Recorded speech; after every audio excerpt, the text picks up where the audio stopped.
بسم اللہ الرحمن الرحیم. اس سے پہلے جو ہے گفتگو یہ کیا کرتا ہے، اس سے پہلے جو گفتگو ہے وہ جو ہے اس کے تعلق سے ہے کہ یعنی کہ علم غیب کیا ہے اور کیا اس کے تعلق حاضر و ناظر کے تعلق سے، اس سے بہت لمبی گفتگو ہے. ٹھیک ہے، تو جو مین مطلب یہ ہے کہ 6-7 صفحے کی گفتگو ہے، پہلے وہ گفتگو ختم کر لیں، اس کے بعد انشاءاللہ اس کو بھی تفصیل پڑھیں گے. تو پہلی بحث کیا ہے؟ بحث ندا یا رسول اللہ یا نعرہ یا رسول اللہ. ندا کا معنی کیا ہوتا ہے؟ پکارنا، پکارنا. جیسے انسان جو ہے مطلب ہم لوگ اردو میں کہتے ہیں اے او، یہ بھی کیا ہے؟ ندا ہے. عربی میں یا ہوتا ہے، ٹھیک ہے، تو اس یا اے حمزہ ہوتا ہے، یہ سب ساری چیزیں ہوتی ہیں، تو اس کو کیا کہتے ہیں؟ پکارنا کہتے ہیں، یا کے ذریعے پکارنا. تو ندا کا معنی پکارنا. تو اس کو کیا ہے؟ وہابی دیوبندی کہتا ہے کہ اللہ کی ذات کے علاوہ کسی اور کو پکارنا گویا کہ شرک کرنا ہے، شرک کرنا ہے. اور شرک کسے کہتے ہیں یہ بھی جاننا ضروری ہے.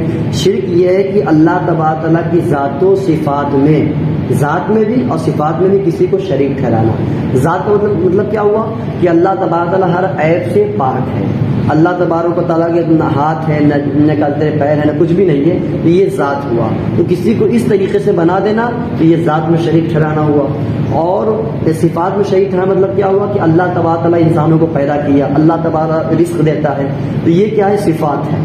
تو یہ رزق دینا یا پیدا کرنا صرف اسی کی صفات ہے اور کسی کی صفات نہیں. اس میں بھی شریک ٹھہرانا کہ مثلا یہ ہم کہہ دیں، کوئی کہہ دیا کہ وہ انسان جو ہے ہم کو رزق دے رہا ہے اور کوئی نہیں دیتا ہے، بس وہی دے رہا ہے، تو یہ خدا کی ذات میں شریک ٹھہرا دینا ہے. اور جو بندوں کے ذریعے ہمیں رزق حاصل ہوتا ہے یہ حقیقت میں اللہ تبارک تعالیٰ کے ذریعے ہوتا ہے. یہ ذریعہ ہوتا ہے انسان، وہ اللہ تبارک تعالیٰ ہی دے رہا ہے. تو کیا ہوا کہ ہم جو رسول کو پکارتے ہیں یا رسول سے مدد مانگتے ہیں، وہ کیا ہے کہ وہ حقیقت میں تو ہم رسول سے مدد مانگ رہے ہیں، لیکن کیا ہے وہ اللہ تبارک تعالیٰ کے واسطے ہی سے ہم کو مدد پہنچتی ہے. ٹھیک ہے، اللہ تبارک تعالیٰ نے اتنا اختیار ہمارے نبی کو دیا ہے، جس کو چاہے جو چاہے وہ عطا کر دے. تو یہ شریک ٹھہرانا نہیں ہوا. تو کیا ہے؟ شرک کا معنی کیا ہوا؟ کہ جس خدا کی اللہ تبارک تعالیٰ کی ذات و صفات میں کسی کو شریک ٹھہرانا یہ شرک ہے. تو ہم ذات میں شریک ٹھہراتے ہیں. ہم یہ نہیں کہتے کہ نبی کا معاذ اللہ نہ ہاتھ ہے نہ پیر ہے، کچھ بھی نہیں، وہ ہر یہ کیا اور کچھ بھی نہیں ہے، ایسا ہم نہیں کہتے ہیں، بلکہ یہ تو ہے نبی کے ساتھ تھا ہی. اور دوسری بات ہم یہ نہیں کہتے کہ جو رزق دیتے ہیں وہ نبی ہی دیتے ڈائریکٹ، بلکہ نبی جو دے رہے ہیں وہ اللہ تبارک تعالیٰ کی عطا سے دے رہے ہیں، لیکن وہ مالک مختار ہیں. تو یہ ایک فرق ہوا. تو اب اس کے ذریعے سماعت فرمائے. کہہ رہے ہیں کتاب میں آپ دیکھیں کہ بحث ندا یا رسول اللہ یا نعرہ یا رسول اللہ. حضور علیہ الصلوۃ والسلام کو دور یا نزدیک سے پکارنا جائز ہے، یہ ہمارا دعویٰ ہوا. ان کی ظاہری زندگی پاک میں بھی آباد وفات شریف بھی خواہ ایک ہی شخص عرض کرے کہ یا رسول اللہ، یا ایک جماعت مل کر نعرہ رسالت لگائے کہ یا رسول اللہ، ہر طرح جائز ہے. اس بحث کو ہم 2 باب میں تقسیم کرتے ہیں. پہلا باب میں کیا ہے کہ ندا یا رسول اللہ کے ثبوت میں، یعنی اس میں ثبوت پیش کریں گے قرآن سے بھی، حدیث سے بھی، صحابہ سے بھی، اس میں بحث یہ پیش کریں گے. دوسرے میں کیا ہے؟ ندا یا رسول اللہ پر اعتراض کے بیان میں، یعنی کہ جو وہابی دیوبندی اعتراض کرتا ہے اس کا جواب یہ دوسرے بحث میں ہے. پہلے میں ثبوت پیش کریں گے کہ اس کا ثبوت ہے یعنی قرآن و حدیث سے. ایک بات تو یہ ہو گئی. تو اس میں کیا دعویٰ کیے کہ نبی کو پکارنا قریب سے یا دور سے یہ جائز ہے، یہ ہمارا دعویٰ ہوا. اب اس کی دلیل کیا ہے وہ آگے پیش کریں گے. مثلا یہ ہم نے کہا یہ زمین ہے ہماری، تو یہ ہمارا دعویٰ ہوا. اس کے ثبوت پہ ہم اپنا کاغذ پیش کریں گے، تو یہ ثبوت ہو. اسی طریقے سے دعویٰ ہوا، اب دلیل پیش کر رہے ہیں. پہلا باب ندا یا رسول اللہ کے ثبوت میں، حضور علیہ الصلوۃ والسلام کو ندا کرنا یعنی پکارنا قرآن کریم، فعل ملائکہ، فعل صحابہ کرام و عمل امت سے ثابت ہے. یعنی کہ قرآن کریم سے بھی ثابت ہے، فعل ملائکہ یعنی فرشتان نظام کے امور سے بھی ثابت ہے، ان کے فعل سے بھی ثابت ہے، اور فعل صحابہ یعنی صحابہ کرام کے امور سے، اور عمل امت یعنی امت کا اس پر عمل بھی ہے، طور طریقہ بھی ہے، اس سے بھی ثابت ہے. اور قرآن کریم سے ثبوت دیکھیں. قرآن کریم نے بہت مقامات میں حضور علیہ الصلوۃ والسلام کو ندا فرمائی. قرآن کریم میں ندا فرمائی. اللہ فرماتا ہے کہیں پر یا ایھا النبی، کہیں پر فرماتا ہے یا ایھا الرسول، کہیں پر فرماتا ہے یا ایھا المزمل، کہیں فرماتا ہے یا ایھا المدثر. تو یہ اللہ تبارک و تعالیٰ نے نبی کو ندا فرمایا. کہیں اور آپ کا نام نہیں لیا، کہیں پہ یا ایھا الرسول فرمایا، کہیں یا ایھا النبی فرمایا، اس طریقے سے آپ کو پکارا. گویا کہ اگر تم ہم کو مشرک کر رہے ہو تو کیا مشرک والا کام خدا کرے گا؟ معاذ اللہ نہیں کرے گا نا. تو پتہ کیا چلا کہ یا رسول اللہ پکارنا، یا نبی اللہ پکارنا، یہ اللہ تبارک تعالیٰ کا حکم ہے، اسی کو ہم اپنا رہے ہیں. ایک تو ثبوت یہ قرآن سے ہوا. آگے وغیرہ ان تمام آیات میں حضور علیہ الصلوۃ والسلام کو پکارا گیا ہے. ہاں دیگر انبیاء کرام کو ان کے نام سے پکارا، یا موسیٰ، یا عیسیٰ، یا یحییٰ، یا ابراہیم، یا آدم وغیرہ، مگر محبوب علیہ السلام کو پیارے پیارے القاب سے ندا فرمایا. یعنی نبی کو پکارا تو پیارے پیارے القاب سے پکارا، اور جب اس کے بعد جب اور دوسرے نبی کو پکارا، ہمارے نبی کو پکارا تو القاب سے پکارا، دوسرے انبیاء کو پکارا تو ان کے نام سے پکارا. ایک شعر ہے نیچے، یا آدم اس باپ پدر انبیاء خطاب، یا ایھا النبی خطاب محمد است. یعنی یہ ہے کہ دیگر انبیاء کرام جو ہیں ان کو اگر پکارا گیا، اس کا مفہوم یہ ہے تو ان کے کیا نام سے پکارا گیا، ان کو خطاب کیا گیا تو نام سے پکارا گیا. لیکن ہمارے نبی کو یا ایھا النبی خطاب محمد است، یا ایھا النبی جو ہے وہ محمد کا خطاب ہے، یعنی کہ ان کے القاب سے ان کو پکارا گیا. اسی کا مفہوم اس کے لیے پیش کیا گیا ہے. آگے بیان کرتے ہیں، قرآن کریم سے دلیل پیش کرتے ہیں کہ بلکہ قرآن نے عام مسلمانوں کو بھی پکارا. عام مسلمانوں کو پکارا، کیا فرمایا اللہ نے؟ یا ایھا الذین آمنوا. اب جب عام آدمی کو اللہ تبارک تعالیٰ قرآن کریم میں پکار رہا ہے تو اگر ہم نبی کو پکارے تو اس میں کیا قباحت ہے؟ جب ایک عام انسان جو ایک عام ہے، پھر اس کا معاملہ یہ کہ اس کے تعلق سے اللہ جو ہے یا ایھا الذین آمنوا فرما رہا ہے اور ہم نبی کو پکارے تو اس میں کوئی قباحت کی بات نہیں. تو خلاصہ کلام یہ نکلا کہ نبی کو لفظ یا کے ذریعے پکارنا اس کا ثبوت قرآن سے ہے. ایک تو بات یہی، اور مسلمانوں کو حکم دیا ہمارے محبوب علیہ السلام کو پکارو مگر اچھے الفاظ سے. پھر خود خدا نے حکم بھی دیا، صرف یہ نہیں کہ الفاظ کو ڈھال دیا اس کے اندر، صرف الفاظ کو نہیں دیا بلکہ یہ کہ حکم بھی دیا کہ نبی کو پکارو تو اچھے القاب سے پکارو. کیا ہے حکم؟ وہ اللہ فرماتا ہے لا تجعلوا دعاء الرسول بینکم کدعاء بعضکم بعضا. یعنی اللہ نے فرمایا لا تجعلوا دعاء الرسول، نبی کو نہ پکارو اپنے درمیان جیسے کہ آپس میں ایک دوسرے کو پکارتے ہو. یعنی یہ نہیں کہ جیسے کہ آپس میں ایک دوسرے کو پکارتے ہو ایسا نہ پکارو بلکہ اچھے القاب سے پکارو. تو خلاصہ کلام یہ نکلا کہ خدا بھی حکم دے رہا ہے کہ نبی کو پکارو، اچھے القاب سے پکارو، پھر تم کون ہوتے ہو روکنے والے. یہ بھی ایک دلیل. آگے اس میں حضور علیہ الصلوۃ والسلام کو پکارنے سے نہیں روکا گیا بلکہ فرمایا گیا کہ اوروں کی طرح نہ پکارو، اچھے القاب سے پکارو. یہ دلیل ہو گئی. پھر اس کے بعد قرآن کریم نے صرف نبی کے بارے میں نہیں دوسرے کے بارے میں فرمایا. قرآن کریم نے فرمایا ادعوہم لآبائہم، ان کو ان کے باپ کی طرف نسبت کر کے پکارو. کن کو؟ حضرت زید بن حارثہ. زید بن حارثہ کون ہے؟ یہ صحابی رسول ہے. یہ جو ہے حضرت خدیجہ کبریٰ رضی اللہ تعالی عنہا کے زر خرید یعنی پیسے کے خریدے ہوئے تھے. حضرت خدیجہ کبریٰ رضی اللہ تعالی عنہ نے خرید کر جو ہے زید بن حارثہ کو وہ نبی کے لیے ہبہ کر دیا. نبی کے لیے آپ نے دے دیا کہ نبی کی خدمت میں رہے. پھر نبی نے کیا کیا؟ انہیں آزاد فرما دیا. آج کی اپنے باپ کے پاس چلے جائیں. اس کے باوجود بھی حضرت زید بن حارثہ جو ہے حارثہ اپنے والد صاحب کے پاس نہیں گئے، نبی کے پاس ہی میں رہے. تو نبی انہیں پیار سے کیا کہتے تھے؟ بیٹا کہتے تھے. کیا کہتے تھے؟ بیٹا کہتے تھے پیار سے. تو لوگ انہیں کیا ہے ابن محمد کہتے تھے، ابن محمد. تو اللہ تبارک و تعالیٰ نے حکم دیا قرآن مقدس میں کہ انہیں پکارو لیکن ان کے باپ کی طرف نسبت کر کے. نبی ان کے باپ نہیں ہے، ان کو تو پیار سے بیٹا کہتے ہیں، حقیقت ان کے باپ نہیں ہے. تو اس میں دیکھیں ذرا غور کریں کہ اللہ تبارک و تعالیٰ پکارنے کا حکم دے رہا ہے نا، لیکن کس کو؟ وہ بھی حضرت زید بن حارثہ کو. نبی نہیں ہے، صحابی ہے. جب ان کو پکارنے کے لیے حکم دے رہا ہے تو اگر ہم نبی کو پکارے تو اس میں کیا قباحت ہے؟ تو اسی میں بیان کیا صاحب کتاب نے کہ ان کو ان کے باپ کی طرف نسبت کر کے پکارو. اس آیت میں اجازت ہے کہ زید ابن حارثہ کو پکارو مگر ان کو ابن حارثہ کہو، ابن رسول اللہ نہ کہو، ابن محمد نہ کہو. یعنی ابن جو ہے حارثہ کو ان کے باپ کی طرف منسوب کر کے کہو. تو اس میں کیا ہے؟ اس میں بتانے کا مقصد یہ ہے کہ اس میں بھی پکارنے کا اللہ نے حکم دیا. ادعوہم، انہیں پکارو، انہیں بلاؤ. ٹھیک ہے، ان کے باپ کی طرف نسبت کر کے. ایک تو بات یہ ہوئی. اسی طرح کفار کو اجازت دی گئی ہے کہ اپنے مددگاروں کو اپنی امداد کے لیے بلا لیں.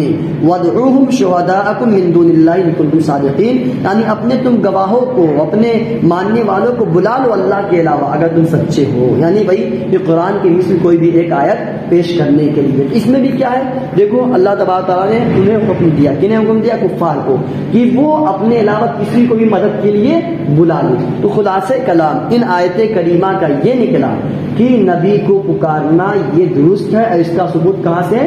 قرآن سے. ایک تو بات یہ ہوئی، ایک قرآن سے اس کا ثبوت ہو گیا. اب حدیث شریف سے دیکھیں. مشکات شریف کی پہلی حدیث شریف ہے، صفحہ نمبر اس میں دیا ہوا ہے 11 میں ہے کہ حضرت جبریل علیہ السلام نے عرض کیا، یا محمد اخبرنی عن السلام، اخبرنی عن السلام. یعنی اس کا معنی یہ ہے کہ یا محمد، یعنی اے محمد صلی اللہ علیہ وسلم، اخبرنی، مجھے خبر دیجیے، مجھے بتائیے، عن الاسلام، اسلام کے بارے میں. اب اس میں غور کریں تو اس میں بھی کیا ہے، لفظ ندا پایا گیا کہ لفظ یا جو ندا ہے اس میں کیا ہے، تو جبریل فرما رہے ہیں یا محمد، کیا فرما رہے ہیں؟ یا محمد. تو اب اس کے اندر کس کا فعل پایا گیا؟ ایک فرشتے کا، وہی فرشتوں کے سردار کا، حضرت جبریل علیہ السلام کا. تو یہ طریقہ ملا کہ نبی کو لفظ یا کے ذریعے پکارنا یہ کس کا طریقہ ہے؟ یہ فرشتے کا طریقہ. کوئی فرشتے نہیں ہو گیا، فرشتوں کے سردار حضرت جبریل کا طریقہ ہے. اور مشکات شریف کی پہلی حدیث طیبہ، حدیث طیب ہے، اس میں فرمایا یا محمد اخبرنی علیہ السلام، اس میں ندا پائی گئی. ایک تو ثبوت یہ ملا. آپ کا یہ مشکات باب وفات النبی، ایک یعنی باب، اس میں بتا چکا ہوں باب کا معنی کیا ہوتا ہے، کتاب کا معنی کیا ہے، سمجھ جائے. مثلا یہ اس کو مثال کے ساتھ سمجھے یوں، میں سے اس سے پہلے مثال دے چکا ہوں. مثلا لکھنؤ، مثلا یہ کہ جب کتاب باندھتے ہیں حدیث شریف میں، اور چاہے فقہ کی کتاب یعنی مسئلے مسائل کی کتاب، اس میں جب کتاب لفظ اوپر باندھتے ہیں تو اس میں کیا ہوتا ہے، ایسے مثلا کھانے کا بیان کیے یا وضو کا بیان پیش کیے تو اس میں کیا اوپر رکھتے ہیں، کتاب الوضو، کتاب الوضو. تو اب اس کے نیچے جو ہے اب باب باندھیں گے. باب کتاب الوضو یعنی کہ وضو کے جتنے بھی طور طریقے ہیں، سنت، واجبات، فرائض، وہ سب اس میں آ گیا، کتاب الوضو کا باندھ دیے. اب جب نیچے فرائض باندھیں گے، فرائض کو لے کے آئیں گے، چاہے سنت کو لے کے آئیں گے، اس کو باب سے باندھتے ہیں، باب الفرائض یا باب فرائض الوضو، یعنی وضو کے فرائض کا بیان، یا باب وضو سنن، یعنی کہ باب سنن الوضو، یعنی کہ وضو کی سنتوں کا بیان. تو اس طریقے سے باندھتے ہیں. مثلا اس کو مثال کے طور پر یہ سمجھیں کہ لکھنؤ جو ہے ایک پورا دائرہ ہے. اب اس کے نیچے کیا ہے کہ بالا گنج ہے، ٹھاکر گنج ہے، تیری پلیا وغیرہ وغیرہ، ٹھیک ہے. تو اب کیا ایک مان لیجیے لکھنؤ جو ہے ایک کتاب کی مانیں، کتاب کی طرح ہے. اب اس کے نیچے کیا ہے، دوسرے علاقے، وہ باب کی طرح، پھر اس کے اندر ہی محلے ہیں پورے، ٹھیک ہے. تو اسی طریقے سے اس میں باندھنا، جب یہ پورا چیپٹر کو باندھا جاتا ہے تو اس کو کتاب سے باندھا جاتا ہے، اور جب اس کے نیچے جو ہے الگ الگ لے کے لایا جاتا ہے تو وہ باب سے. مثلا یہ ہے کھانے کا بیان دیا تو کیا ہے، پورے کھانے کا ایک چیپٹر باندھ دیا. پھر اس کے نیچے جو ہے کھانے میں کیا کیا چیزیں بہتر ہے، یا یہ کہ حلوہ پسندیدہ تھی نبی کو، اسے باب کے ذریعے باندھتے. یہ بات ہو گئی. تو اسی طریقے سے کہہ رہے ہیں مشکات شریف میں باب وفات النبی، یعنی نبی قول صلی اللہ علیہ وسلم کی وفات کے تعلق سے اس میں بیان کیا گیا، اس باب میں صرف انہی کے تعلق سے. تو اس میں بیان کیا گیا ہے کہ اس میں ہے کہ بوقت وفات، یعنی نبی قول صلی اللہ علیہ وسلم کی وفات کے وقت ملک الموت نے عرض کیا، یعنی جو روح نکالنے آتے ہیں انہوں نے عرض کیا. کیا عرض کیا؟ یا محمد ان اللہ ارسلنی الیکا. اس کا معنی کیا ہے، اے محمد صلی اللہ علیہ وسلم، بے شک اللہ تبارک و تعالیٰ نے ارسلنی، مجھے بھیجا ہے، الیکا، آپ کی جانب، آپ کی طرف. اب دیکھو ملک الموت یعنی جو روح قبض کرنے والے ہیں وہ بھی لفظ یا محمد کہہ رہے ہیں. تو کیا ان لوگوں نے شرک کیا؟ معاذ اللہ نہیں کیا نا. تو پتہ چلا کہ ایسا کرنا کیا ہے، یہ فرشتوں کا طریقہ ہے، یہ فرشتوں کا طریقہ ہے. یہ بھی بات ملی. یہ مشکات شریف کے اندر ہے.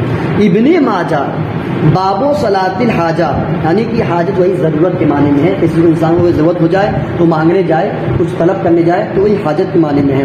تو باب و صلاۃ الحاجہ میں حضرت عثمان ابن حنیف سے روایت ہے کہ ایک نابینا بارگاہ رسالت میں حاضر ہو کر طالب دعا ہوئے، یعنی نبی کے بارگاہ میں حاضر ہوئے اور اس لیے کہ دعا میرے لیے فرمائیے، میں نابینا ہوں. تو نبی نے کیا ان کو یہ دعا ارشاد فرمائی، یہ ارشاد، یہ دعا آپ نے فرمائی. یہ ابن ماجہ کی حدیث شریف ہے، حدیث نمبر 1385، حدیث نمبر 1385. اور یہ جتنی حدیث شریف پیش کی جا رہی ہے سب صحیح حدیث شریف ہے، سب صحیح. جب وہابی سے کوئی حدیث شریف پیش کرتے وہ کہتا ہے کہ حدیث شریف پیش کرو، حدیث شریف پیش کرو، تو وہ کیا کہتا ہے کہ یہ حدیث شریف صحیح ہے کیا؟ تو اس میں جو بھی حدیث شریف پیش کی گئی وہ سب صحیح ہے. جو بخاری میں جتنی بھی حدیث ہوگی، مسلم میں ہوگی، وہ تمام کے تمام احادیث جو ہے وہ صحیح ہے بخاری اور مسلم میں. اسی لیے اس کو صحیحین کہتے ہیں، یعنی یہ دونوں کتابیں جو ہیں صحیحین کی ہیں. اور اس کے علاوہ جو ہے دوسری کتاب جو ہے اس میں سب احادیث صحیح نہیں ہے، کچھ حدیث صحیح ہے، کچھ حسن ہے، کچھ قوی ہے، اس کے سب کے درجے ہیں الگ الگ، لیکن فضائل میں سب معتبر ہوتے ہیں. لیکن اس میں جو پیش کیا گیا ہے سب احادیث کیا ہے وہ صحیح ہے. صحیح کا معنی کیا ہوتا ہے؟ صحیح کا معنی کہ تعریف یوں سمجھے کہ اس کی اسناد جو ہے بالکل اتصال کے ساتھ، یعنی نبی سے لے کر اور جس محدث نے اس حدیث کو لیا ہے ان کے درمیان میں کوئی راوی جو غائب نہ ہو. مثلا یہ مثال کے طور پر میں نے کوئی چیز ان سے پیش کی، انہوں نے ان سے پیش کی، انہوں نے ان سے پیش کی، ہاں سب کا نام اب بالترتیب میرے بعد ان کا ہو، ان کے بعد ان کا ہو، ان کے بعد ان کا ہو، یعنی بیچ میں جو ہو ساقط نہ ہو، ختم نہ ہو. تو اس کو کیا ہے، ایک تو شرط یہ ہے صحیح حدیث شریف کی، تو بالکل بیچ میں کوئی غائب نہ ہو. اب اگر بیچ میں یہ غائب ہو گئے تو وہ صحیح حدیث نہیں ہوگی. ایک تو اس کی بات یہ ہوئی. دوسری بات جتنے بھی حدیث اس میں راوی ہو وہ بالکل متقی اور پرہیزگار ہو، یعنی کہ وہ فاسق نہ ہو. یہ دوسری شرط. تیسری بات یہ ہونی چاہیے، تیسری اس میں بات کیا ہے کہ سب جو ہے حافظہ میں قوی ہو، یعنی مضبوط ہو، یعنی بھولنے کی بیماری ان کے اندر نہ پائی جائے، بھولنے کی بیماری نہ پائی جائے، یعنی جیسا نبی نے بیان کیا ویسے ہو بہو جا کے دوسرے کو بیان کیا ہو، پھر اس کو دوسرے ایسے چلا ہو روایت. تو یہ اور اس کے علاوہ شرط ہیں، یہ دو تین شرطیں ذہن میں رہیں جو اہم ہیں. تو یہ کیا ہوا، یہ صحیح کی حدیث شریف ہے. اس کی بتا دیا کہ صحیح حدیث کس کو کہتے ہیں، وہ آپ کے سامنے بیان کر دیا. تو اس کے اندر کیا ہے، اب صحیح حدیث سے ابن ماجہ کی بھی حدیث شریف ہے. وہ نابینا حاضر ہوئے، عرض کیے، طالب دعا ہوئے کہ یا رسول اللہ صلی اللہ علیہ وسلم میرے دعا کوئی فرما دیجیے کہ میں شفا یاب ہو جاؤں. تو انہیں نبی نے یہ دعا فرمائی، کیا ہے، اللہم انی اسألک واتوجہ الیک بمحمد نبی رحمت یا محمد انی قد توجہت بک الی ربی فی حاجتی ہذہ لتقضی اللہم فشفیہ فی. قال ابو اسحاق ھذا حدیث صحیح، یعنی یہ کہ اللہم انی اسألک، اے اللہ میں تجھ سے مانگتا ہوں، واتوجہ الیکا، اور تیری طرف حضور علیہ الصلوۃ والسلام نبی رحمت کے ساتھ متوجہ ہوتا ہوں. یا محمد انی قد توجہت بک الی ربک فی حاجتی، یعنی یا محمد صلی اللہ علیہ وسلم میں نے آپ کے ذریعے سے اپنے رب کی طرف اپنی اس حاجت میں توجہ کی تاکہ حاجت پوری ہو، یعنی آپ کے وسیلے سے میں نے کی ہے تاکہ حاجت پوری ہو. اب اس میں دیکھیں، اس میں جو ہے ایک مقام پر لفظ یا محمد آیا کہ نہیں آیا، لفظ یا محمد آیا کہ نہیں آیا. اس کے بعد یہ دعا جو ہے نبی اسے یہ دعا ارشاد فرما رہے ہیں، تو نبی نے دعا دی اور اس کے اندر لفظ یا محمد آیا. پتا کیا چلا، لفظ یا سے ذریعے پکارنا یہ خود نبی نے اس لفظ کو دیا ہے، خود نبی نے اس لفظ کو دیا ہے. تو اب دیکھیں، تو اس میں دیکھا آگے بیان کر رہے ہیں کہ اے اللہ میرے لیے حضور کی شفاعت قبول فرما. یہاں یہ کیا ہے، اللہ فشفی فی، یعنی اے اللہ میرے حق میں جو ہے نبی کی شفاعت قبول فرما، نبی نے دعا دی ہے اسے قبول فرما لیں. اب اس کے بعد جو ہے ابو اسحاق ایک محدث ہے، وہ فرماتے ہیں، ابو اسحاق نے کہا کہ یہ حدیث کیا ہے، صحیح ہے. تو یہ بات یہاں پہ ختم ہو گئی کہ یہ حدیث سے بھی ثابت ہے. اب اس حدیث میں کس کا فعل ہے، کس کا طور طریقہ ہے، اوپر میں جو ہے جو حدیث بیان کیا گیا اس میں کیا ہے، وہ فرشتان اعظام کا طور طریقہ پیش کیا گیا، اور جو نیچے ابھی بیان کیا گیا اس میں کس کا فعل ہے، وہ صحابہ کا ہے. تو پتہ چلا قرآن سے بھی ثبوت اس کا، حدیث سے بھی ثبوت، حدیث میں جو ہے صحابہ کرام کا بھی دستور رہا اور فرشتان اعظام کا بھی رہا. یہ دعا قیامت تک کے مسلمانوں کو سکھائی گئی ہے، صرف وہیں تک محدود نہیں ہے، قیامت تک کے مسلمانوں کو سکھائی گئی. اس میں ندا بھی ہے اور حضور صلی اللہ علیہ وسلم سے مدد بھی مانگی ہے. پتہ چلا کہ ندا کرنا اور مدد مانگنا اس کا ثبوت احادیث طیبہ سے ہے. ابھی آپ آگے چلیں، آگے سماعت فرمائیں. عالمگیری جو کہ ایک فتاوی کی کتاب ہے، حضرت اورنگزیب رحمۃ اللہ علیہ نے کچھ مفتیان کرام کو اکٹھا کر کے لکھوایا. اس کے اندر جلد اول کے اندر کتاب الحج، دیکھیے حج کا بیان آ گیا. اب کتاب الحج ایک چیپٹر ہو گیا. پھر اس کے نیچے الگ کی حج کے قلب سنت کیا ہے، واجبات کیا ہے، وہ ایک الگ اس کو باب میں بنایا جاتا ہے. کتاب العالمگیری جلد اول کتاب الحج آداب زیارت قبر نبی علیہ السلام میں ہے کہ ثم یقول السلام علیک یا نبی اللہ اشہد انک رسول اللہ، اے نبی آپ پر سلام ہو، میں گواہی دیتا ہوں کہ آپ اللہ کے نبی ہیں. تو اس کے اندر بھی کیا موجود ہے؟ یا نبی اللہ موجود ہے. پھر اس کے بعد پھر فرماتے ہیں وَيَقُولُ السَّلَامُ عَلَيْكَ يَا خَلِيفَةَ رسول اللہ، السلام علیکہ یا صاحب رسول اللہ فی الغار. پھر فرماتے ہیں فَيَقُولُ السَّلَامُ عَلَيْكَ يَا أَمِيرَ الْمُؤْمِنِينَ، السلام علیکہ یا مظہر الاسلامی، السلام علیکہ یا مکسر الاصنام. یعنی معنی دے رہے، نیچے ترجمہ دے رہے ہیں، یعنی صدیق اکبر کو یوں سلام پیش کریں کہ آپ پر سلام ہو اے رسول اللہ کے سچے جانشین، آپ پر سلام ہو اے رسول اللہ کے غار کے ساتھی، یا صاحبہ رسول اللہ فی الغار. پھر اور آگے کیا ہے؟ اور حضرت فاروق کو یوں سلام کرے، آپ پر سلام ہو اے مسلمانوں کے امیر، آپ پر سلام ہو اے اسلام کو چمکانے والے، آپ ہر سلام ہو اے بتوں کو توڑنے والے رضی اللہ تعالیٰ عنہما. تو اس کے اندر بھی کیا ہے؟ لفظ یا موجود ہے. نبی کو بھی اس میں پکارا گیا تو لفظ یا کے ذریعے، اور حضرت صدیق اکبر کو پکارا گیا لفظ یا کے ذریعے، حضرت عمر فاروق کو پکارا گیا تو لفظ یا کے ذریعے. پتہ چلا کہ عمل امت یعنی امت کا بھی طور طریقہ رہا ہے، ہمارے بزرگوں کا بھی طور طریقہ رہا ہے. آگے کیا ہوا کہ آگے سماعت فرمائے اس میں حضور علیہ الصلوۃ والسلام کو بھی ندا ہے، اور حضور کے پہلو میں آرام فرمانے والے حضرت صدیق و فاروق کو بھی اس میں لفظ یا کے ذریعے پکارا گیا. اکابر امت اولیاء، ملت مشائخ و بزرگان دین اپنی دعاؤں اور وظائف میں بھی یا رسول اللہ کہتے ہیں. قصیدہ بردہ میں ہے، یعنی یہ کہ اس کے علاوہ جو ہے ہمارے جو بزرگان دین ہیں وہ اپنے قصیدے میں، اپنے نعت میں، ہر جگہ جو ہے نبی کو لفظ یا کے ذریعے پکارے. تو پہلا انہوں نے دعویٰ کیا تھا کہ قرآن سے بھی ثبوت پیش کروں گا، اس سے پیش کر دیے، اور فرشتانی اعظام کا طور طریقہ بتاؤں گا، وہ بھی بیان کر دیے.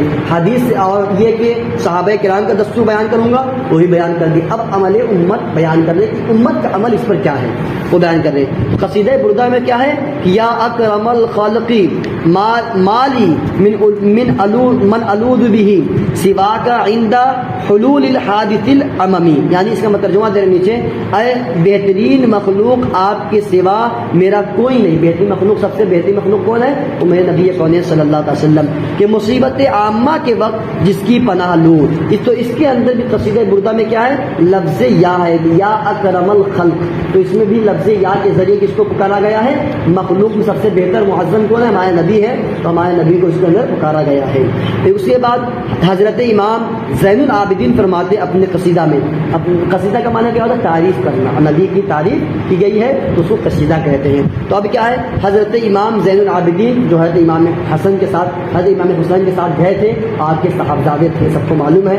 تو انہوں نے اپنے قصیدے میں کیا فرمایا کہ یا رحمت للعالمین ادرک لزین العابدین محبوس ایدی الظالمین فی موکب والمزدح من. یعنی یہ کہ اسے ترجمہ دیا ہوا ہے کہ اے رحمت للعالمین زین العابدین کی مدد کو پہنچو، وہ اس ازدحام میں ظالموں کے ہاتھوں میں قید ہے. ازدحام مانے بھیڑ، یعنی بھیڑ میں جو ہے ظالموں کے ہاتھ میں، اس حالت میں جو ہے ہماری مدد فرمائیے. تو یہاں پہ بھی حضرت امام زین العابدین نے نبی کو پکارا کس کے ذریعے؟ لفظ یا کے ذریعے. مولانا جامی علیہ رحمہ فرماتے ہیں کہ ذا مہجوری برآمد جان عالم ترحم یا نبی اللہ ترحم آخر رحمت للعالمین ز محرومہ چرا فارغ نشینی. یعنی یہ فارسی کا شعر ہے، فارسی میں علامہ جامی فرماتے ہیں، اس کا ترجمہ یہ ہے کہ جدائی سے عالم کی جان نکل رہی ہے. زمہجوری برآمد جان عالم، کہ زمہجوری یعنی جدائی سے، یعنی کہ فرقت سے، علیحدگی سے کیا ہے؟ وہ کیا ہے؟ عالم کی جان نکل رہی ہے. یا نبی رحم فرماؤ، رحم فرماؤ. ترحم جو لفظ آیا، رحم فرماؤ، رحم فرماؤ. کیا آپ رحمت للعالمین نہیں ہیں؟ یعنی سوال کیا گیا، یعنی ہیں. اس کا مطلب سوال میں کیا ہے؟ آپ ہیں ایسے. پھر ہم مجبوروں سے فارغ کیوں ہوں؟ کیوں ہو بیٹھے، یعنی کہ ہماری جو مدد فرمائی. اس کے اندر بھی کیا ہے، آپ نے لفظ اس کے ذریعے یا کے ذریعے نبی کو پکارا گیا، یا نبی اللہ. تو اس سے پتہ چلا کہ ہمارے بزرگان دین کا بھی طور طریقہ رہا. حضرت ابو حنیفہ رحمۃ اللہ علیہ اپنے قصیدہ نعمان میں فرماتے ہیں کہ ابو حنیفہ کون ہیں؟ جن کے ہم مقلد ہیں، بس یہی تک گفتگو رہے گی. جن کے ہم مقلد ہیں، جن کی وجہ سے ہم اپنے آپ کو حنفی کہتے ہیں، وہ کیا ہے دیکھیے. وہ اپنے قصیدہ میں کیا فرماتے ہیں، یا سیدت ساداتی جئتک قاصدا ارجو رضاک واحتمی بحمامک. یعنی یہ کہ ہے، وہ فرماتے ہیں اپنے پیشواؤں کے پیشوا میں دلی قصد سے یعنی ارادے سے آپ کے حضور آیا ہوں، آپ کی رضا کا امیدوار ہوں. یعنی یہ کہ آپ کی بارگاہ میں آیا ہوں، آپ ہی سے ہم تمنا لیے ہوں. تو یہاں پر بھی نبی کو کیا ہے، حضرت امام اعظم ابو حنیفہ نے جو کہ اماموں کے امام ہیں، یعنی امام اعظم ابو حنیفہ، وہ کیا فرمایا آپ نے، یا سیدت سادات، یعنی سرداروں کے سردار، یعنی نبی انہیں سے خطاب فرمایا. تو یہ بھی معلوم پڑا کہ لفظ یا کے ذریعے نبی کو پکارنا یہ ہمارے امام اعظم ابو حنیفہ کا طور طریقہ رہا ہے. آگے سماعت فرمائے، اور اپنے کو آپ کی پناہ میں دیتا ہوں. یعنی نبی یہ فرما رہے ہیں کون؟ حضرت امام اعظم ابو حنیفہ. ان اشعار میں حضور کو ندا بھی ہے اور حضور صلی اللہ علیہ وسلم سے استعانت بھی یعنی مدد بھی مانگی گئی ہے. اور یہ ندا دور سے بعد وفات شریف ہے، یعنی کہ نبی وفات فرما گئے، اس کے بعد ہم پکارے، لہٰذا نبی کے وفات کے بعد پکارنا یہ کس کا طریقہ ہے؟ یہ عمل امت سے ثابت ہے. اب آگے کہہ رہے ہیں تمام مسلمان نماز میں کہتے ہیں السلام علیک ایھا النبی ورحمۃ اللہ وبرکاتہ. یعنی ہم جب تحیات پڑھتے ہیں تو اس کے اندر اس کو پڑھتے ہیں کہ نہیں پڑھتے ہیں؟ تو اس کے اندر بھی لفظ یا ایو آیا کہ نہیں، ایو آیا کہ نہیں، جو بھی حرف ندا ہے، اور اس کے ذریعے نبی کو پکارا گیا. نبی کو جب پکارا گیا ہے تو اب اس کے بتائیے کہ اگر تم نماز میں نبی کو پکارو تو وہاں پہ کوئی قباحت نہیں. اگر شرک ہے تو ہر مقام پر، یہ صرف نہیں کہ ایک جگہ شرک ہے اور ایک جگہ نہیں ہے، ایسا نہیں ہے. اگر تم ہر جگہ شرک مانگ رہے ہو تو نماز کے اندر جو نبی کو پکارتے اس کو بھی شرک مانو، کیونکہ وہ جانتا ہے کہ اگر ہم اس ہر جگہ قید کر لگا دیں گے اس کے بعد مسئلہ یہ ہوگا کہ ہماری نماز بھی نہیں ہوگی. لیکن کیا بس نبی سے ان کو دور کرنا ہے ان لوگوں کو بس، اور مقصد یہی ہے. تو یہاں پہ کہ دیکھیے کیا ہے، التحیات میں السلام علیک ایھا النبی ورحمۃ اللہ وبرکاتہ. یہاں حضور علیہ الصلوۃ والسلام کو پکارنا واجب ہے. التحیات کے متعلق ہم شامی اور اشعار اللمعات کی عبارتیں حاضر و ناظر کی بحث میں پیش کر چکے ہیں، وہاں دیکھو، یعنی جو پہلے گفتگو ہے اس کے اندر وہ پیش کر چکے ہیں. انشاءاللہ جب گفتگو ہوگی تو بیان کیا جائے گا. یہ گفتگو تھی تنہا یا رسول اللہ کہنے کی. اگر بہت لوگ، اب یہ بات ہوگی تنہا یا رسول اللہ ہم جو کہہ رہے ہیں اس کے تعلق سے گفتگو تھی. اگر یہ کہ بیک وقت انسان سے ہم نعرے تکبیر کہتے ہیں یا رسول اللہ کہتے ہیں تو کیا بیک وقت مل کر سب لوگ ایک ساتھ مل کر ایسا کرنا درست ہے؟ وہ بھی بیان کر رہے ہیں. کیا کہہ رہے ہیں کہ اگر بہت لوگ مل کر نعرہ رسالت لگائے تو بھی جائز ہے. یہ دعویٰ و دلیل دیکھیں، کیونکہ جب ہر شخص کو یا رسول اللہ کہنا جائز ہوا تو ایک ساتھ مل کر بھی کہنا جائز ہے. چند مباح چیزوں کو ملانے سے مجموعہ مباحی ہوگا.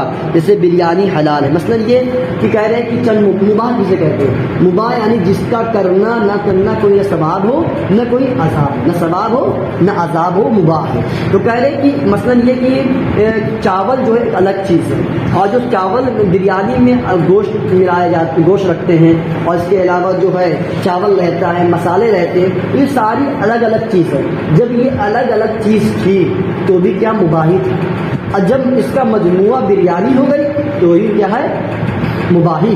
اسی طریقے سے چاہے ہم ایک الگ الگ فردن یا رسول اللہ کہیں یا ساتھ میں مل کر کہیں، یہ درست ہے. یہ بات ہوئی. وہی کہہ رہے ہیں کہ مجموعہ جو ہوتا ہے وہ حلال ہی ہوتا ہے، جیسے بریانی اس لیے کہ حلال چیزوں کا مجموعہ ہے یہ بریانی، اس لیے حلال ہے. نیز اس کا ثبوت صراحتاً بھی موجود ہے، صراحت کے ساتھ بھی موجود ہے. دیکھیں مسلم جلد 2 مسلم آخر جلد 2 یعنی جانتے ہیں مسلم شریف جو ہے وہ صحیح احادیث طیبہ میں سے یعنی صحیحین میں سے ہے، یعنی بخاری اور مسلم جو ہے وہ کیا ہے صحیح ہے، اس میں جتنی بھی احادیث طیبہ ہے وہ صحیح ہے، کوئی بھی وہابی دیوبندی سے انکار نہیں کر سکتا۔ دیکھیے کیا ہے اس کے اندر یہ باب باندھا گیا، کیا ہے باب حدیث الہجرہ یعنی ہجرت کا بیان، نبی جو ہجرت فرمائے اس کا بیان کیا ہے اس کے اندر موجود ہے کہ حضرت برا رضی اللہ عنہ کی روایت ہے کہ جب حضور صلی اللہ علیہ وسلم ہجرت فرما کر مدینہ پاک داخل ہوئے، مدینہ پاک گئے، مکہ شریف سے مدینہ منورہ گئے، کیا ہے فصعد الرجال والنساء فوق البيوت وتفرق الغلمان والخداع في الطرق ينادون یا محمد یا رسول اللہ یا محمد یا رسول اللہ، یعنی اس کا معنی نیچے دیا گیا ہے کہ تو عورتیں اور مرد گھروں کی چھتوں پر چڑھ گئے، فوق البیوت یعنی گھروں کے چھت پر کیا ہے چڑھ گئے، اور بچے اور غلام گلی کوچوں میں متفرق ہو گئے یعنی الگ الگ ہو گئے۔ پھر اس کے بعد کیا ہوا نعرے لگاتے تھے یا محمد یا رسول اللہ یا محمد یا رسول اللہ، یعنی کہ جب نبی تشریف لے گئے مکہ سے مدینہ تو اس وقت جو ہے مرد عورتیں کہاں چڑھ گئی تو چھتوں پر چڑھ گئی، اور بچے متفرق ہو گئے، جو غلام تھے متفرق ہو گئے، اور کیا پکار رہے تھے یا محمد یا رسول اللہ پکار رہے تھے۔ پتا چلا کہ اگر ہم جمع ہو کر بھی نبی کو پکارے تو یہ بھی درست ہے، اس کا ثبوت کہاں ہے حدیث شریف میں، وہ بھی کوئی اور حدیث نہیں، صحیح حدیث جو کہ مسلم کے اندر موجود ہے۔ اس حدیث مسلم سے نعرہ رسالت کا صراحتاً ثبوت ہوا، اور معلوم ہوا کہ تمام صحابہ کرام نعرہ لگایا کرتے تھے۔ اسی حدیث ہجرہ میں ہے کہ صحابہ کرام نے جلوس بھی نکالا ہے، اسی حدیث کے اندر موجود ہے صحابہ کرام نے جلوس بھی نکالا ہے، اور جب بھی حضور علیہ الصلوۃ والسلام سفر سے واپس مدینہ پاک تشریف لاتے تو اہل مدینہ حضور صلی اللہ علیہ وسلم کا استقبال کرتے اور جلوس نکالتے، یعنی جب نبی تشریف لے آتے کہیں پر پھر واپس آتے تو اس کے بعد صحابہ کرام میں کیا طریقہ تھا کہ وہ جلوس نکالا کرتے تھے۔ تو پتہ چلا کہ اگر نبی کی محبت ہم جلوس نکال رہے ہیں، لفظ یاد کے ذریعے نبی کو پکار رہے ہیں، تو یہ صحابہ کرام کا طور طریقہ ہے۔ دیکھو مشکات شریف اور بخاری وغیرہ کے اندر موجود ہے۔ اب بیان کرتے کہ اس کے اندر کیا آیا ہے جلوس لفظ آیا نا، جلوس کے معنی کیا ہے، جلوس کس سے بنا ہے، وہی کہہ رہے کہ جلسہ کے معنی ہے بیٹھک یا نشست، جلوس اس کی جمع ہے، یعنی جلسہ مانے ایک جگہ ایک مرتبہ بیٹھنا، کیا ہے ایک مرتبہ بیٹھنا، اور جلوس مطلب کئی مرتبہ بیٹھنا۔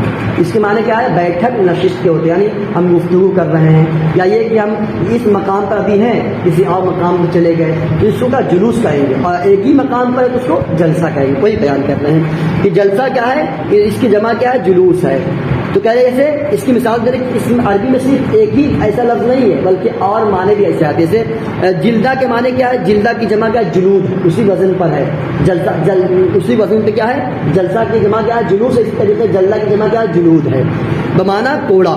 نماز کیا ہے ذکر الہی کا جلسہ ہے کہ ایک ہی جگہ ادا ہوتی، تو اس کو ہم جلسہ کہیں گے۔ کیا ہے نماز، کیا کہتے ہیں ہم، اگر ہم کہنا کہیں جلسہ تو اس میں استعمال کرنا چاہے کیا کہیں گے نماز ذکر الہی کا جلسہ، کیونکہ یہ ایک ہی مقام پر ادا کیا جاتا ہے، ایک ہی جگہ کھڑے ہو کر ہم 2 رکعت 4 رکعت پڑھتے ہیں۔ اسی طریقے سے آیا کہہ رہے ہیں حج جو ہے حج ذکر کا جلوس، کہ اس میں گھوم پھر کر ذکر ہوتا ہے۔ اب کہیں گے حج جو ہے وہ ذکر کا کیا ہے، حج جو ہے ذکر کا جلوس ہے، یعنی کیا ہے کہ مثلا یہ اس میں جلوس کیوں نہیں کیا ہے، اس لیے کہ کئی مقام پر جاتے ہیں، کبھی صفا جاتے ہیں، کبھی مروہ جاتے ہیں، کبھی مینا جاتے ہیں، کبھی مزدلفہ جاتے ہیں، تو یہ کیا ہے جلوس ہوا، یعنی کئی مقام پر ہم جاتے ہیں، تو یہاں پہ لفظ جلوس استعمال کرنا ہے۔ اگر قرآن سے ثابت ہے کہ تابوت سکینہ کو ملائکہ بشکل جلوس لائے، تابوت سکینہ سنے ہوں گے کہ تابوت سکینہ جو ہے وہ حضرت آدم علیہ السلام کا دنیا میں آنے کے بعد آپ کو ملا، ٹھیک ہے، بتایا جاتا ہے کہ 3 گز لمبا اور 2 گز چوڑا تھا، اور یہ سونے کا تھا، اور کچھ لکڑیاں کا شمشاد لفظ آیا ہے اس کے درخت کا تھا، یہ بہت مضبوط تھا، اور اس میں تمام انبیاء کرام اور ان کے مکانات کی تصویریں موجود تھیں، ہمارے نبی کے بھی سرخ پتھر میں نبی کی تصویر موجود تھی۔ یہ تبرکات، اس میں کئی تبرکات تھا، یہ تبرکات کی جو صندوق تھی وہ حضرت آدم علیہ السلام کو دی گئی، پھر اس کے بعد حضرت آدم علیہ السلام سے ہوتے ہوئے ایک دوسرے انبیاء سے ہوتے ہوئے حضرت موسیٰ علیہ السلام کو یہ چیز ملی، یہ صندوق ملی۔ بنی اسرائیل جو ہے جب کوئی پریشانی ہوتی تھی، دقت ہوتی تھی، تو اس کو رکھ کر جو ہے وہ کیا کرتے تھے دعا کرتے تھے، اور اس کے علاوہ جو ہے جب جنگ ہوتی تھی اسے آگے رکھ دیتے تھے تو وہ لوگ کامیاب ہوتے تھے، وہ لوگ کامیاب ہوتے تھے۔ تو یہ صندوق کتنی برکتیں تھیں کہ وہ، اور یہاں تک کہ جب فیصلے کی بات آتی تھی اس صندوق کو رکھتے تھے تو اس صندوق سے آوازیں آتی تھیں۔ اور تو پھر اس کے بعد ایک قوم سے جنگ ہوئی، تو قوم امالقہ کی کیا نام ہے اس قوم کا، اس سے جنگ ہوئی، تو وہ قوم جو ہے اس صندوق کو لے گئی۔ جب لے گئے تو اس کی بے ادبی کرنے لگی، جس کی وجہ سے وہ لوگ مرنے لگے۔ جب مرنے لگے تو انہیں محسوس ہوا کہ اس صندوق کی وجہ سے ہو رہا ہے، تو لا کر واپس جو ہے بیل پر لاد کر اور لا کر جو ہے بنی اسرائیل کو دے دیے۔ پھر اس کے بعد بنی اسرائیل جو ہے وہ نبی کی نافرمانی اور اللہ کی نافرمانی کرنے لگے، جس کی وجہ سے وہ صندوق ان سے غائب ہو گئی۔ ٹھیک ہے، پھر اس کے بعد بتایا جاتا ہے کہ قرب قیامت جو ہے یہ صندوق حضرت امام مہدی کو یہ حاصل ہوگی، یہ صندوق۔ ٹھیک ہے، یہ صندوق کی بہت برکتیں ہیں۔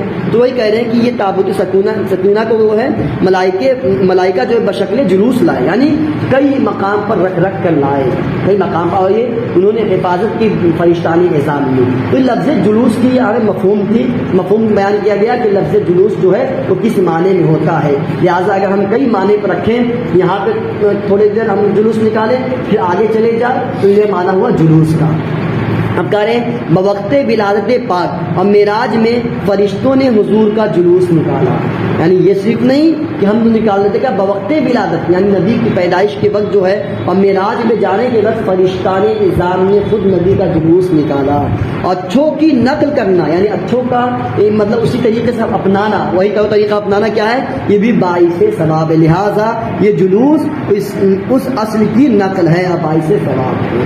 ان کا خلاصہ کلام یہ نکلا ان بحث پہلا باب کا کہ نبی کو لفظ یا کے ذریعے یہ پکارنا درست ہے اور جلوس نکالنا یہ درست ہے۔ اس کا ثبوت قرآن سے بھی ہے، حدیث سے بھی ہے، صحابہ کرام کے عمل سے، فرشتان اعظام کے عمل سے۔ اور اس میں کیا کیا آپ کو دیکھنا، یاد کرنے کی چیز ہمیشہ ذہن میں رہے۔ ایک تو آپ کو ذہن میں رکھنا ہے جو لفظ جو اللہ تبارک و تعالیٰ نے نبی کے لیے فرمایا، یا ایھا المزمل، یا ایھا المدثر، یا ایھا رسول، اس کو ذہن میں رکھنا ہے، کبھی کوئی کہے تو آپ کہہ سکیں۔